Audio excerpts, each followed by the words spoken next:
Welcome everyone to the Adversity to Advantage podcast. I'm so excited and thrilled today to have Jon Landau on the end of the line. He has helped to grow some of the fastest growing tech startups. He's amazing. He's my guru in the UK, and he's now an investment director for New Model Venture Capital, total mouthful, looking after a portfolio of early stage businesses. A busy guy. Welcome to the show, Jon.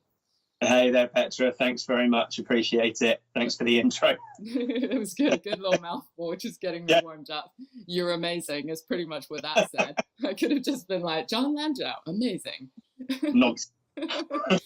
No, you are. I've appreciated your friendship and seeing your work develop, and also seeing you develop more into your authentic self since the time that we've known each other for the past couple of years. So I'm really excited to showcase your story and the things that you've learned throughout your lifetime.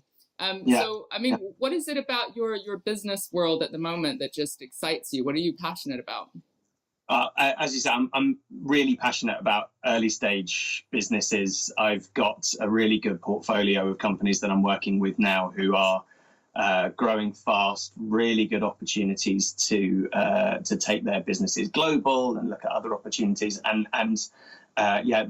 That's what gets me out of bed in the morning. That's what keeps me going is trying to help great companies scale their business, and that's my background was going through that, and I'm excited about what that looks like. Amazing. And I just love, since we've known each other, the way that you mentor and empower people and just really support their growth. I can really see that passion, and I've always admired that about you.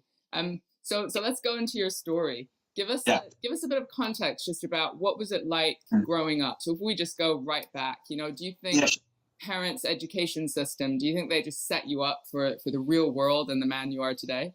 Well, I'm not sure about the real world, but certainly certainly I had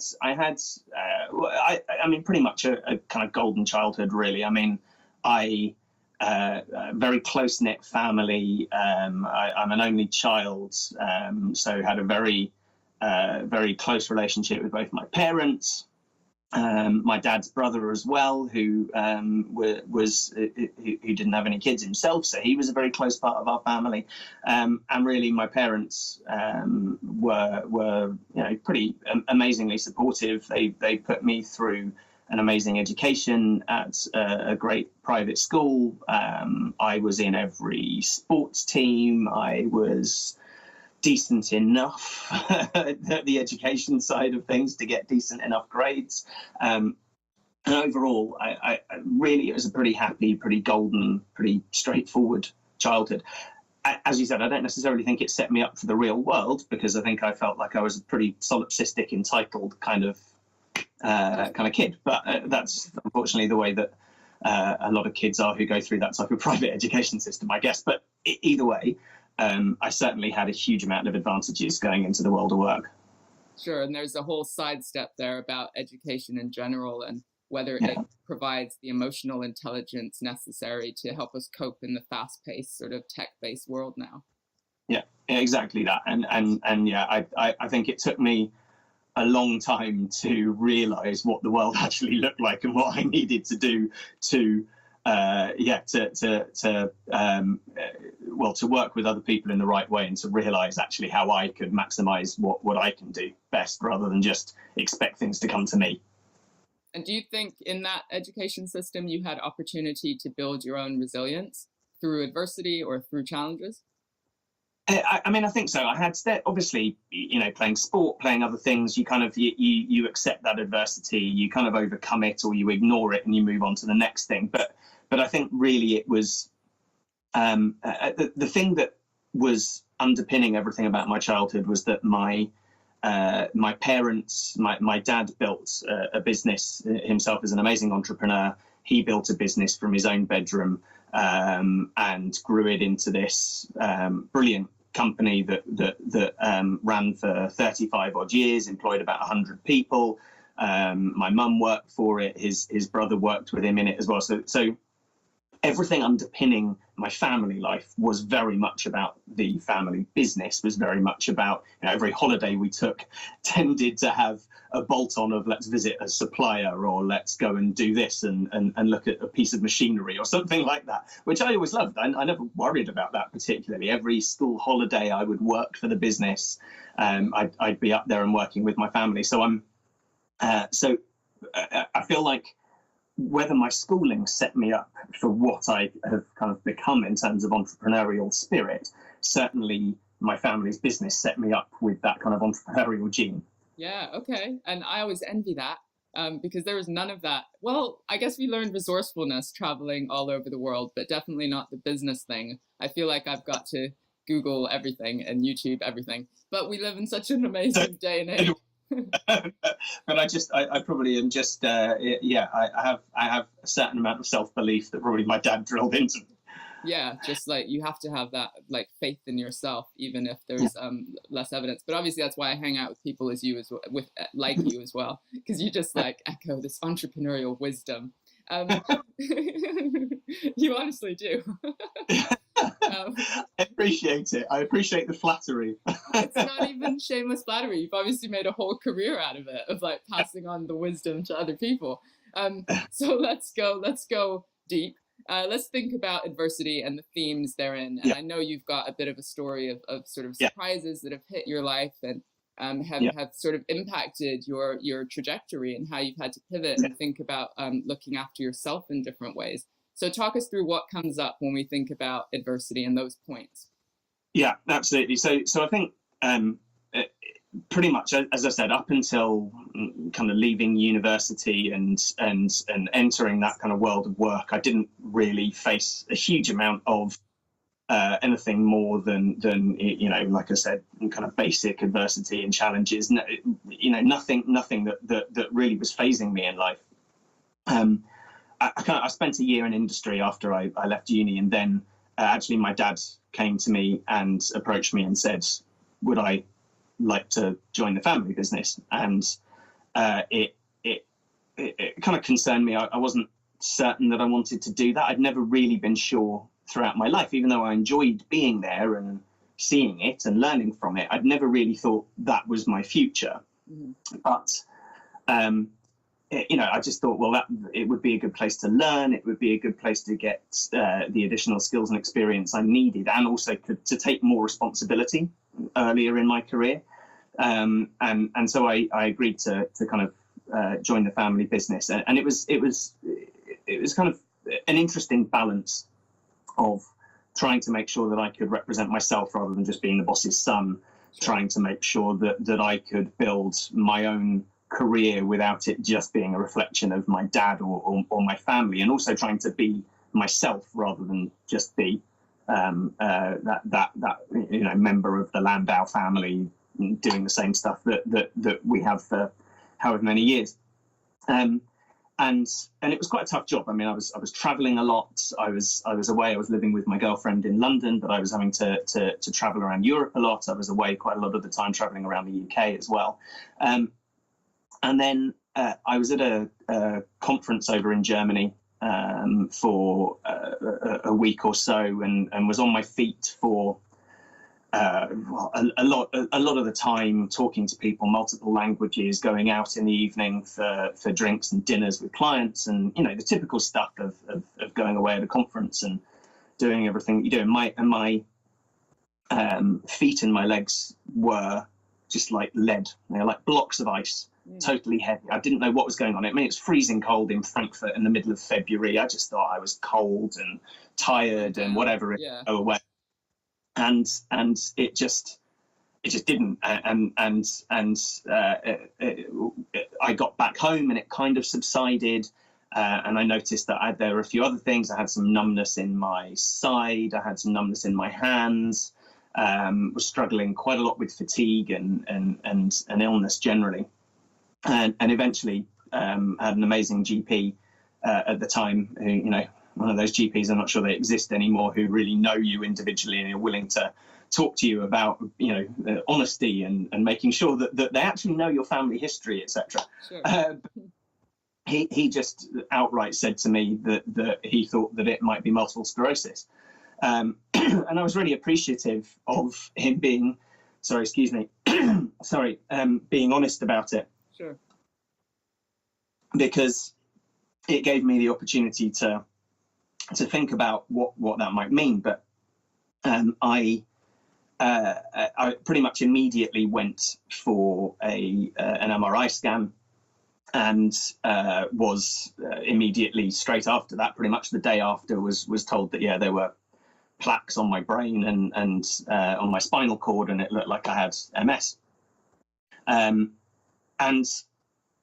I didn't really know what that meant. I didn't really know how to deal with it at the time. I was 23, 24. Wow. Yeah.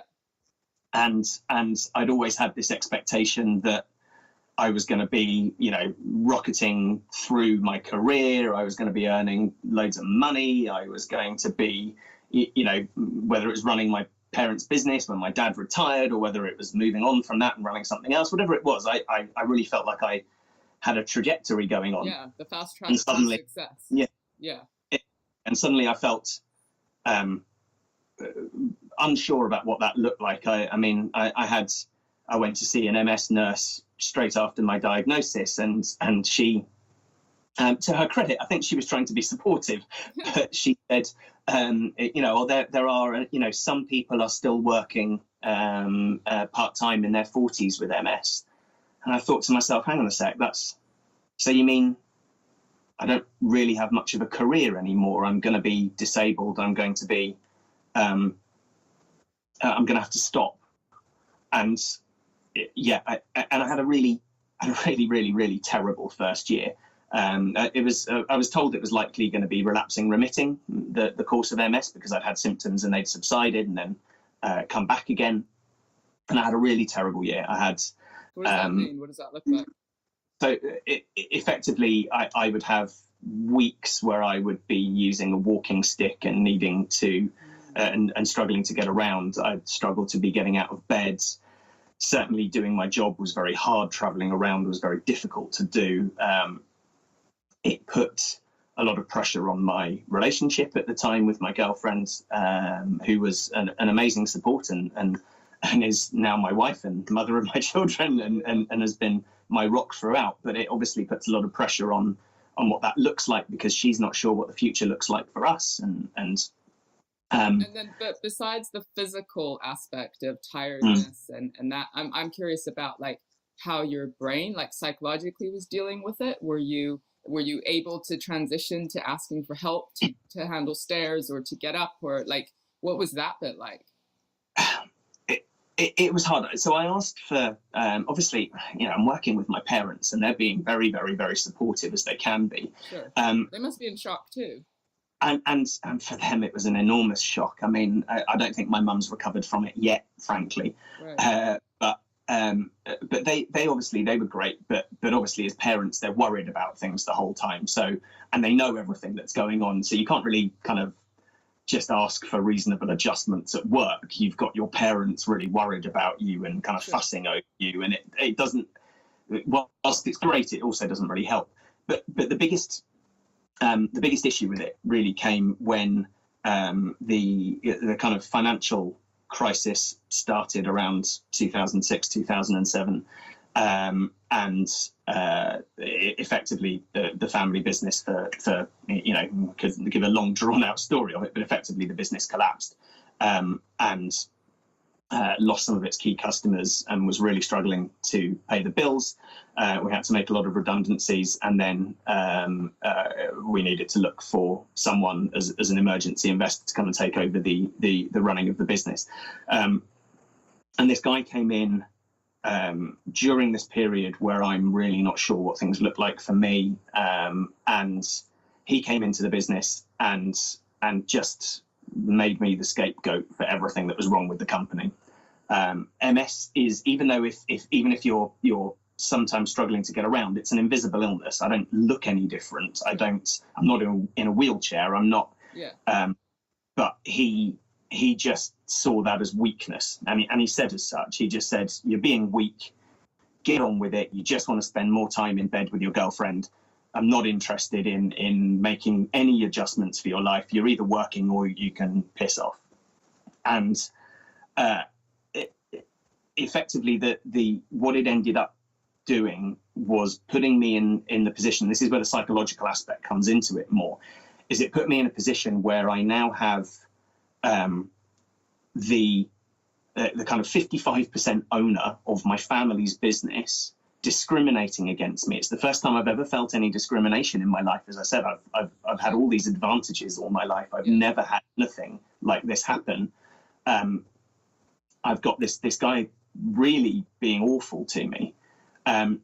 My parents can't really make anything change with that, because this guy is basically, kind of helping them to save their business.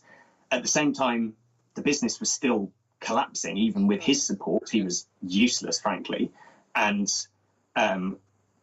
we were considering, well, my parents going to be able to keep their house? Are they going to be able to keep their savings? Because, suddenly I'm thinking, not just am I losing potentially my ability for my career in the future, I'm also losing my family's business, potentially my inheritance, potentially loads of stuff that I've kind of made assumptions about in my life. So it's all sort of crumbling around you, and your body isn't strong enough in a way to fight harder and to push harder. You've got to do this, like, I've got to slow down, like recalibrate my entire life, and I can't assume any handouts or any support from anywhere else anymore. No, exactly. And on top of that, with this discrimination, I'm effectively threatening to take my own family's business to employment tribunal, because I'm in this position that I'm stuck. I haven't got any support. I can't do my job. I'm effectively being constructively dismissed. And how did that affect relationships? It was really hard. It was really very, very difficult. I ended up leaving the business and settling with the business and moving on. But it really was a choice, or it felt like a choice. In the end, we worked it out, but it took some time for those wounds to heal with my family. Both for them losing the business, as well as the way that I was treated, or that they felt that I had to behave. Yeah. But effectively, it felt like a choice at the time of, do I retain my family relationships and strive to do what I can to save the business, or do I potentially lose those relationships and focus on me and my girlfriend at the time and my relationship and my life in the future? And I was like an impossible decision. Yeah, I mean, it was so hard. I was drinking loads. I was drinking at least a bottle of wine a night. I remember I was barely eating anything. I lost a huge amount of weight. Yeah. And just the stress and the worry and everything. And I didn't seek counselling at the time. And I wish now, with hindsight, I really wish I'd have sought counselling. I wish I'd have spoken to somebody. Was that even on your radar, like, as far as being a man and being, on this fast track to success? Was it even like, I thought about it, but I'm not going to do it? No, wasn't. Just literally never even came into my mind. No, just soldier on. Yeah, whether it's just a guy thing, I have no idea, but it was one of those scenarios where, with hindsight, I should have spoken to someone. I didn't, and it took its toll. But I was able to move on to the next kind of chapter with a huge slice of luck, effectively, that moved me on. So one of my friends who I'd been talking to for a little while down in London had got 6 months of kind of angel venture capital money to try and build a business with his business partner. And these two great guys, Andy McLaughlin and Alistair Mitchell. They needed someone to come in and help them with business development and with operations and just setting things up, just to help them get started and see if they could make something of this business. And frankly, I just had nothing to lose at the time. I was transitioning out of this job. I wanted to be in London. I wanted to be as far away from the family business, sure, and frankly, the family for a little while as I could be. And so I just an opportunity, right? Just an opportunity. It's come out of the blue. If it's 6 months working with a couple of young guys, great. I sat down with them. I told them I was nervous about telling them about MS, but because they just got it. They were just like, whatever you need, it's absolutely fine.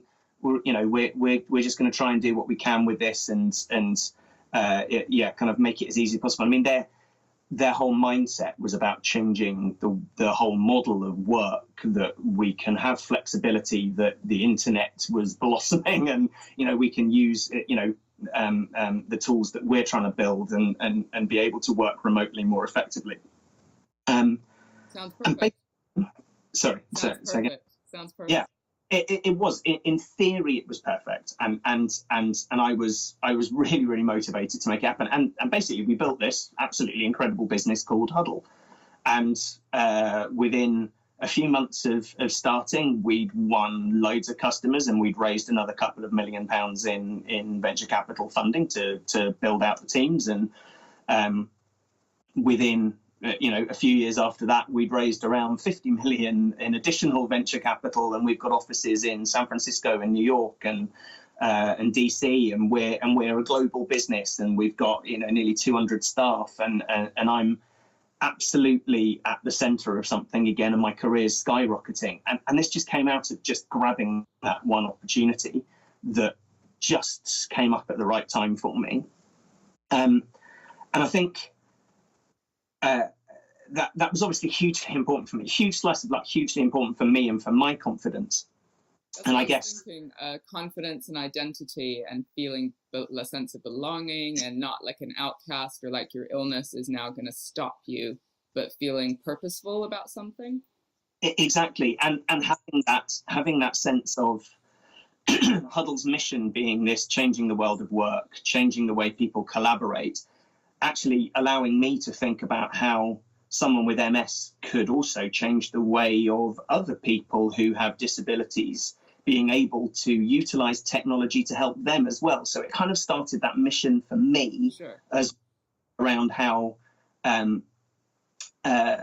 you view people as individuals in businesses, and how you help them to be able to have the flexibility they need. I'd come from a very stuffy, old school business into something totally modern and technological and different, and I fitted into that perfectly. And so I just want to highlight, you were saying you were drinking heavily, you were maybe unhappy, avoiding maybe the acceptance of the fact that you had MS, and so you get this opportunity, and I'm just wondering, did that stuff balance out? Did you now just go, yes, I now have this perfect work life, acceptance of my illness, no counseling necessary, life is fine? What was the undercurrent? Also, because we work in new businesses, like I work in tech startups, I have a new business. Like I know that the culture is like drive hard, drive fast. Like I'm just wondering how that works. That's it. And frankly, yeah, I mean, when we look at that our culture was typical startup: work hard, play hard, and we worked bloody hard, and we played even harder. Right. Yeah. And frankly, I forgot about it. Right, I was still struggling with MS. I was still having. And still today, I have relapses 2 or 3 times a year where I struggle to walk, where I need kind of time away from work. It's still something I struggle with. I'm not great at that.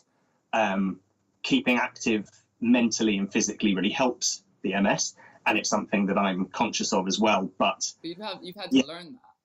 I wouldn't say the intake of alcohol particularly reduced during the period of working for a cool tech startup. Yeah. We had kind of parties, events most nights of the week, most of the time, stuff to do. We were right at that center of that London tech city growth, that amazing period of time where we could kind of say we're going to put on an event for other tech startups, and we'll get 200 people to come along just to have a talk and have a few beers together, and then that blossoms out into its own little company that can go, we've got all of the amazing people around us.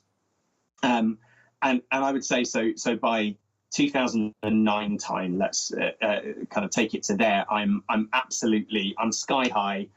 I'm not looking after myself particularly. Right. But I'm loving life. The counseling aspect is blown out of the water because frankly I'm having the most amazing time. Right. And I'm doing something purposeful, but I did forget about my health, and my body rebelled in a way that perhaps I wasn't particularly expecting. So kind of pivot this story slightly into the next phase of kind of adversity that time. So I was in the gym must have been around October, November time in 2009, and 2008, 9. Can't remember exactly now. I'm rubbish at dates. Sure.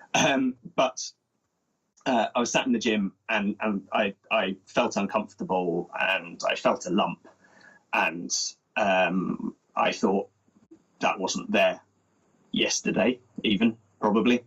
And I went to the GP, and this wasn't a very good GP, who is the family doctor who knows everything and is willing to do everything to help. This is a GP in South London who's got 10 minutes to kick you out of his surgery. Yeah. And he just said, "Oh, it's just an infection. What do you think it is?" "Well, I'm worried it might be something with a big C in front of it."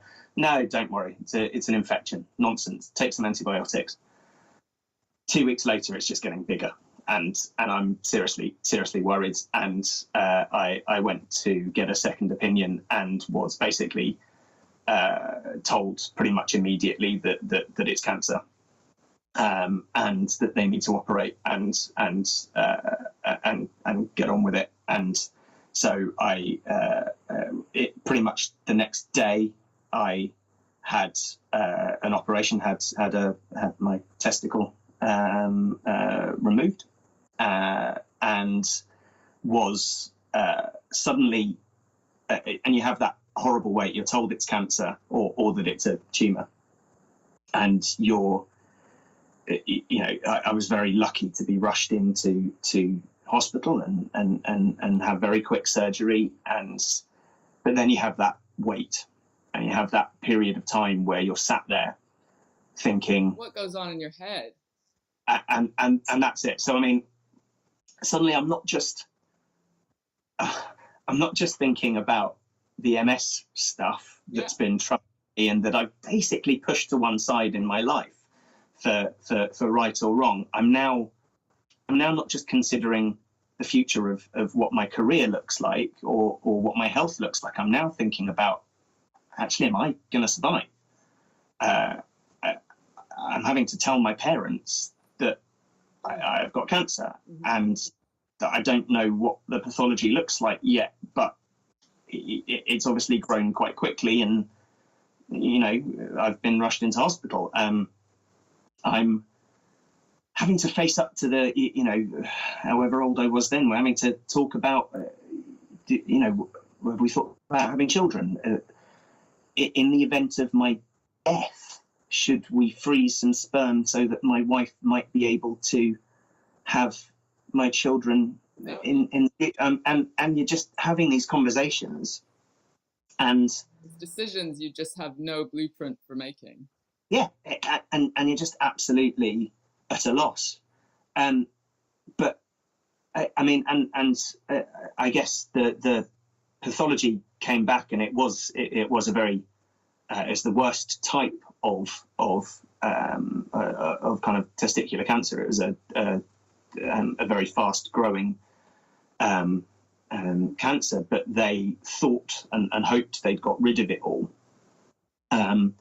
But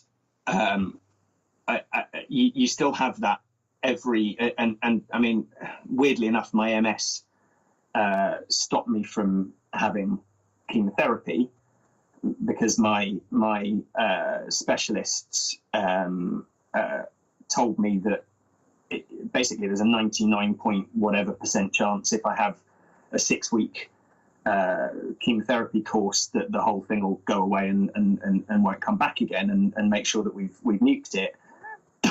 Or if I don't take chemo, and the chemo might interact with my nervous system and might make my MS condition worse for the future.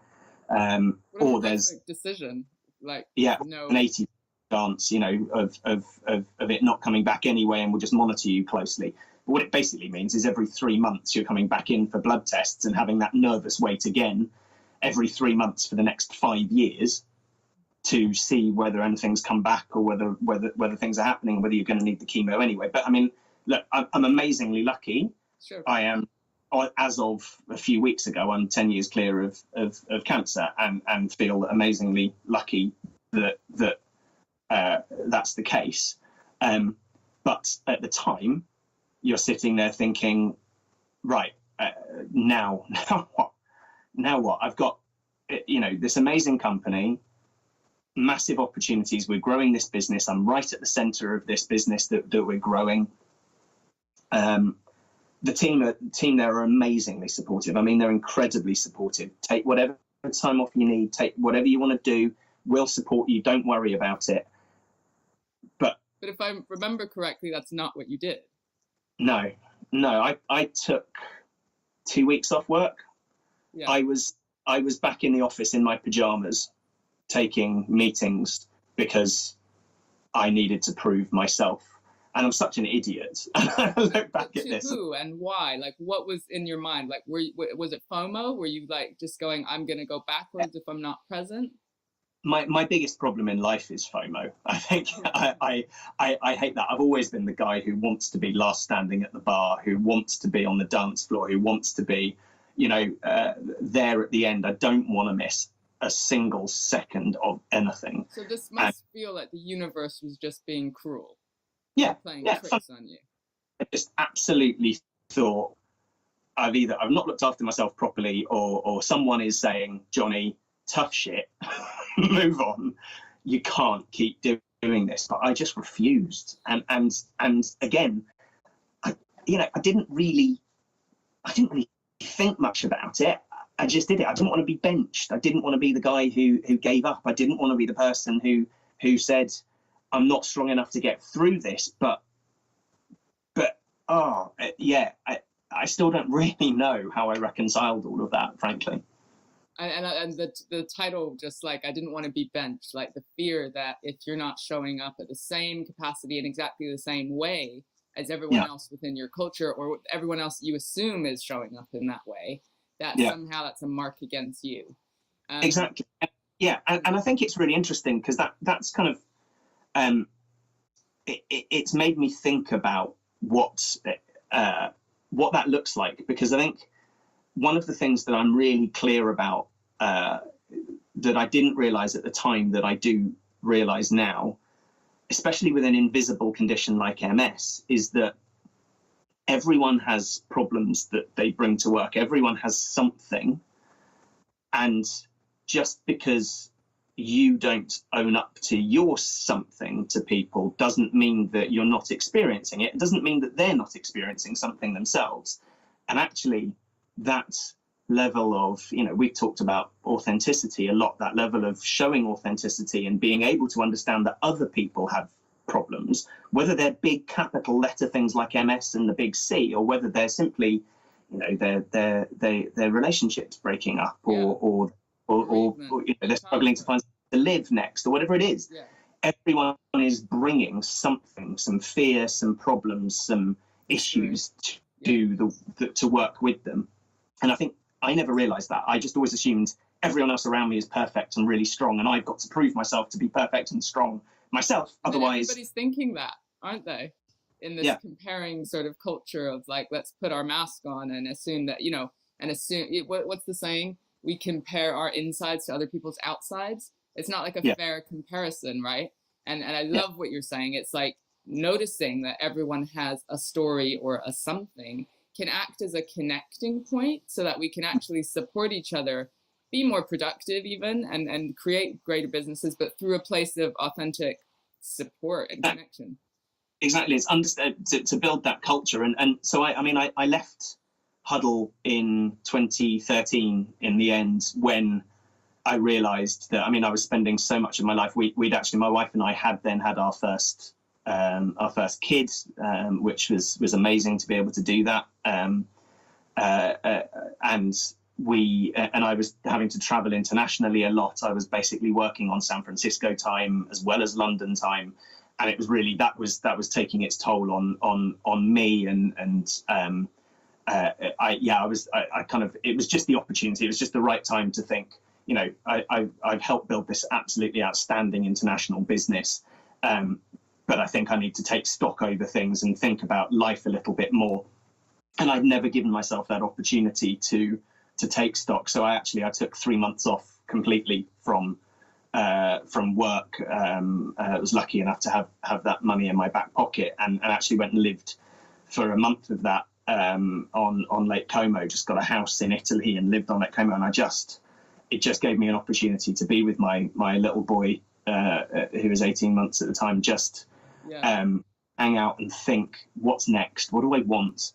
What do I want to do? How do I want to do that in a way that I can be that authentic person, be that person that I know I need to be, build that flexibility in for myself, but also show that and offer that for people around me, so that I'm building that culture that I think the world of work can look like in the future.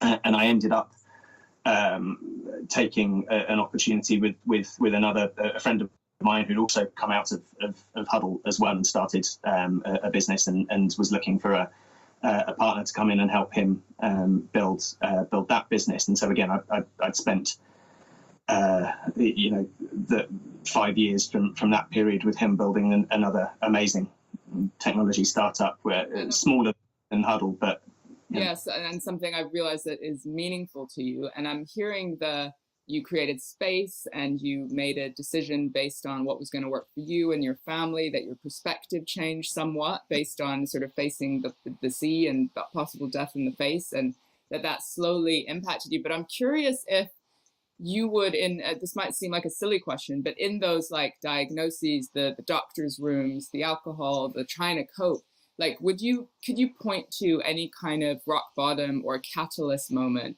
where you just went, fuck, this has, like, I've got to take responsibility and put in the things to change, or to give myself any hope of a decent life? I think in a way that came a little bit, it came at the end of this last startup, when I was leaving this last business called Wazoku, which was an amazing 5 years of my life, again, of building this company. But I think that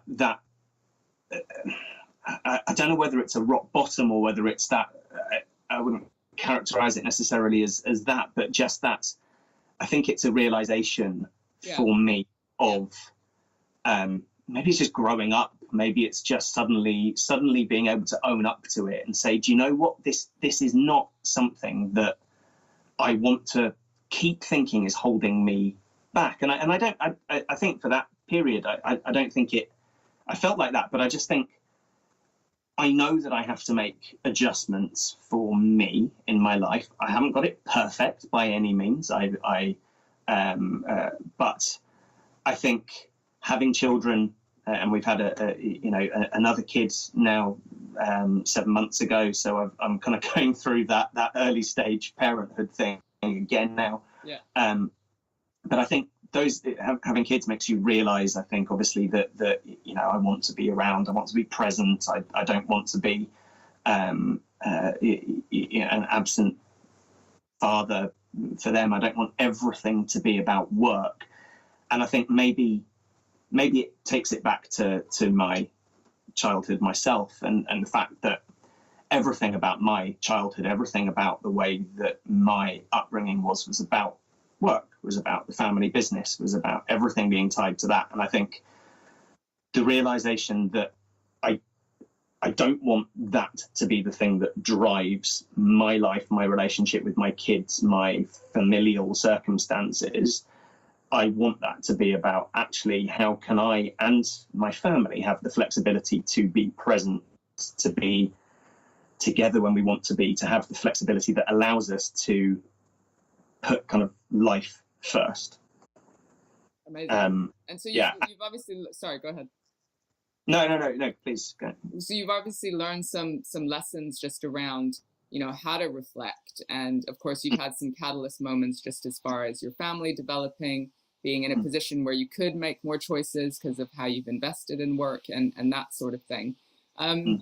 what would you say, like, what are the biggest things that you've learned that all this adversity has taught you, and what do you try and put in place now Yeah. because it's all good and well having the epiphanies, right? And then it's the day to day, like, how do we sustain that? How do you know what you need? I think you have had some therapy. Like, what are the things that you try and put in place or that have helped? Yeah. So for me, I think it's if I look back at that clarity, it's realization that success for me equals freedom. And that's a mantra that my wife and I just live to. I think I always made the assumption as growing up and when I first started in the world of work that success meant wealth and status and that was what most people are striving for. That's what everyone's striving for, and that I should be on the top of that heap. And I think the realization that for me, I am capable of having whatever I need from my career, but actually the most important thing to me is the freedom to be myself, to be with my family, to be present and not feel like I'm concerned all the time about how much money I have in the bank or what people think of me or how strong I am or that type of the worrying. Yeah. And it's so rife in society, the thinking, the making decisions based on what we think other people are thinking of us, rather than connecting to our true self, what we need and the impact that we want to have in the world. Yeah, exactly. And again, I'm not not perfect about this at all. I still have that FOMO feeling. I will still be the guy who wants to be there, kind of at 2 a.m. having a drink with people. I've got a Christmas party coming up this week with work, and I'm starting to take those steps, but I need to do so much more still. But that realization around success equals freedom is something that I just live my life to now completely. And I think things like that. So moving into this role with a VC firm, I work a much more flexible schedule. I work 4 days in the week, and try and be very, very flexible with my schedule about where I am, how I'm in contact with people. And frankly, there's just no issue anymore. I mean, you can be online at any time, doing whatever you need to be. I'm present at all times. I don't need to be physically there in order to be present. And it's something that I'm absolutely passionate about. As the next business that I dive into and go and build myself, I'm absolutely going to make sure that there's the opportunity of everybody in that business being able to work a 4-day week as opposed to a 5-day week. I honestly believe that the 5-day working week is not healthy for everybody. For some people it might be, right? And they want that. But if people want that flexibility to explore other opportunities for themselves, whether they be money-making opportunities or whether they just be life broadening things that they can do, having that additional time in a week is just so important for me. So I want to offer that to other people as well at some point in my working career. Of course, just because I work in businesses, other employers would be like, heresy, that's going to impact your bottom line and your productivity, and how could we run a business this way? Is nonsense. Because if you take 20% of the working week away from people, you've got 20% extra money to bring additional people into your business who will offer additional ideas and additional help. It's not saying that everyone leaves on a Thursday. But it's saying that if your entire workforce has the opportunity to be innovative and creative themselves, and you've got additional people there who are also doing 4-day weeks, the money's still the same. You've just got a much more motivated, much more innovative workforce. So I'll put that argument back across at the relevant time into whatever business I'm working. And we could do a whole podcast just on the workplace and how that needs to sort of develop and change. Finally, what advice would you give to your younger self? So if you think of those pivotal moments where you know, you did go hard on the drink, or you did avoid, or you like going back to your business and having your family business and the interactions there. Like, what is the wise Johnny now look back and go, dude, if you'd only done, if you only knew, you know, what would you say? I certainly think that the idea of focusing on status and focusing on not having that level of understanding of what vulnerability can actually bring to help you in your life, rather than hiding everything, being honest, being authentic, being in a position to, if I own that, I can take it forward and do something with it. If I hide it, it's just going to be a weakness that's, you know, kind of shadowing things for me. I wish I could have told myself that, but I know in reality I was 23, 24 years old. I wasn't going to listen to my older self anyway. Just the way it is. I also think, I mean, I like the idea of not thinking too big as well. I like the idea of working in these small circles. I mean, I work with small companies and I work with small teams of people, and I think that's where you get, you know, kind of think about that kind of ripple effect of working in these small groups. If I can influence some people around me with that thought process of thinking about flexibility, thinking about authenticity, thinking about what people bring to work themselves and the burden that they have, and how we create that culture that allows everyone to succeed anyway. If I can influence a few people around me to take that on, if they're 23, 24 now, and they're able to take that on when they become leaders in their own businesses in future, hopefully that ripple effect will go on. And again, I think my younger self was probably thinking too big, thought, well, I can't have any impact, can I? What can I do? I'm just, you know, it's impossible. Everything's, you know, thinking about things internationally or global, you know, but actually being able to say, no, do you know what? I can't influence at that level. That's fine. Actually, what I can influence in is people who haven't thought this way before, who might take this on in future themselves. And that to me, I think is a really important, aspect of my future work. I love it. And so do you think that there was purpose in your adversity, or that you would be the man that you are today with the impact that you're generating had you not gone through some of the things that you've been through? Yeah, no. I think I would have been a total idiot if I hadn't have experienced the type of adversity that I have. I will experience more challenges in life. I know that. I know I'm not perfect at this stage, but I don't like who I thought I was going to become when I was in my teens. But an entitled twat. Yeah. Exactly. I'm really quite pleased that I am who I am now, and that I've experienced that, and I can try and take that forward. I've kind of hopefully thrown that old Johnny off, and I'm better for it. And I have to say, we probably wouldn't be friends if you weren't on that journey. I'm certain about that. I think very, very different set of friends, but maybe even none at all. Who knows? But no, and exactly, and it's been a pleasure working with you and kind of trying to uncover some of this in myself, and I really appreciate your advice and your help. It's been amazing. It's been great seeing your progress just as far as authenticity and showing up fully. Thank you so much for your vulnerability today, giving us the full set of Johnny's story and what's impacted you. Hopefully we'll have you on again sometime to talk workplace and what needs to change. Yeah, I'd love to. I need to write a thesis on it, and then we can come back to it. Let's do it. All right. Thanks so much. Thanks, Petra.